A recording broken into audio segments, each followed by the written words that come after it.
O'xshamagan davlatlardan kelgan 100 dan ortiq ommaviy tashkilotning Xitoyning Sharq Turkistondagi irqiy qirg'inchiligiga qarshi xalqaro axborot e'lon qilish va namoyish faoliyati o'tkazildi. London, Manchester, Edinburgh, Washington, Toronto, Sydney, Melbourne, Brisbane qatorliq shaharlardagi Xitoy elchixona va konsulxonalari oldida, shundaqla Istanbul Sarayxona bog'chasida o'xshash bir kunda irqiy qirg'inchilikni darhol to'xtat nomli faoliyat o'tkazildi.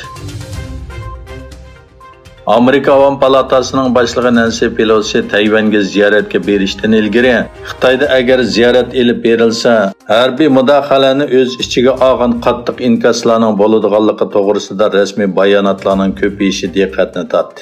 Kompartiyaning axborot organi bo'lgan Yer shari vaqt gazetida e'lon qilingan Amerika Avam Palatasining boshlig'i Nancy Pelosining Tayvan ziyorati nomli imzosiz bosh maqolasida Nancy Pelosining ziyaratining Xitoy-Amerika munosabati va Tayvan bo'g'ozi vaziyatining kesish eg'iziga qo'yilgan bir mina ekanligi o'tirg'i qo'yildi.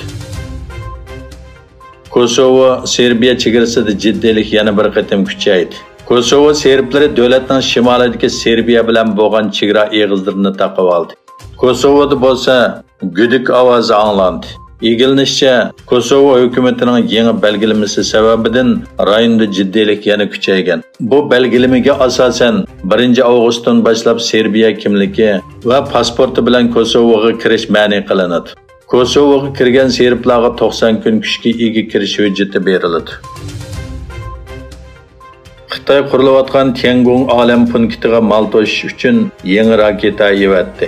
Qo'yib berilgandan keyin raketaning bir qismi Tinch okeandagi Filippinga tava Palvan orolining sharqiga tushib ketgan.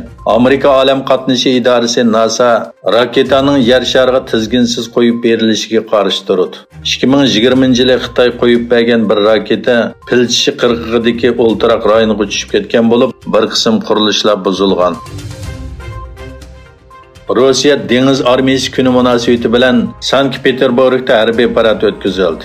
Murosimga qatnashgan Rossiya prezidenti Vladimir Putin Rossiya dengiz armiyasining dengiz siyosatining asosiy omillarini belgilaydigan yangi ta'limotga imzo qo'ydi. Qirg'izistonda rasmiy ziyoratda bo'layotgan Xitoy davlat komissari va davlat ishlar ministri Wang Yi shanba kuni o'tkazilgan muxbirlarni kutib olish yig'inida Xitoy bilan Qirg'iziston o'rtaq kelgusi va jamiyat barpo qilishga qo'shildi dedi.